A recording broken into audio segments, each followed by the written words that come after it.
2026 துவக்கமே தளபதி ரசிகர்களுக்கு கடும் அப்செட் ஆகிவிட்டது. அதாவது ஜனவரி 9ஆம் தேதி பொங்கல் பண்டிகையோட சேர்த்து தளபதி பொங்கலாக கொண்டாடலாம் அப்படின்னு காத்திருந்த ரசிகர்களுக்கு அதிர்ச்சியான சம்பவம் வெளியாச்சு.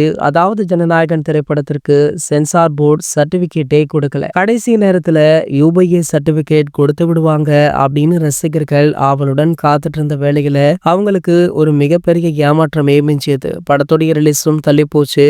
தற்போது வரைக்குமே படம் எப்போது ரிலீஸ் ஆக போகுது அப்படின்ற விஷயம் கூட தெரியல. சோ அந்த அளவிற்கு இந்த பிரச்சனை முத்தி போகிருக்கு. அதாவது மத்திய மாநில அரசு தான் இதற்கு காரணம் அப்படின்னு தமிழக வெற்றி கழகத்துல இருக்கிற பலருமே நேர்பட பேசிட்டாங்க. ஏன் தளபதி விஜய் அவர்களே வெளிப்படையாக சொல்லிட்டாரு. சோ ஆகையால பாத்தீங்கன்னா தற்போது இந்த படம் ரிலீஸ் ஆக விடாதபடி திமுகவும் பாஜகவும் இணைந்து பல வேலைகளை பண்ணிட்டு இருக்காங்களா. குறிப்பாக இதுல சின்னவருக்கு அதீத பங்குண்டு அப்படின்னு பல அரசியல் கட்சி தலைவர்களுமே வெளிப்படையாக சொல்லிட்டு இருக்காங்க. சோ ஜனநாயகன் திரைப்படத்துடனேயே சிவகார்த்திகேயன் நடித்த பராசக்தி அப்படின்ற திரைப்படம் ரிலீஸ் ஆக இருந்தது. சோ அந்த திரைப்படம் ரிலீஸ் ஆகி படத்திற்கு வெற்றி விழாவெல்லாம் கொண்டாடிட்டாங்க. சோ இந்த படத்துடைய தமிழக ரிலீஸ் உரிமையை நம்ம இன்பநிதி அவர்கள் தான் வச்சிருந்தாரு. சோ படத்தை எடுத்துவிட்டு படத்தை முடித்த கையோடு நேரடியாக மோடியுடன் விழாவில் எல்லாம் கலந்து கொண்டாங்க இந்த படக்குழு. சோ இதுல இருந்தே தெரிய வேண்டாமா ஜனநாயகன் திரைப்படத்தை யாரெல்லாம் ரிலீஸ் பண்ண விடாமல் இப்படி பண்றது அப்படின்னு தாவேகாவுடைய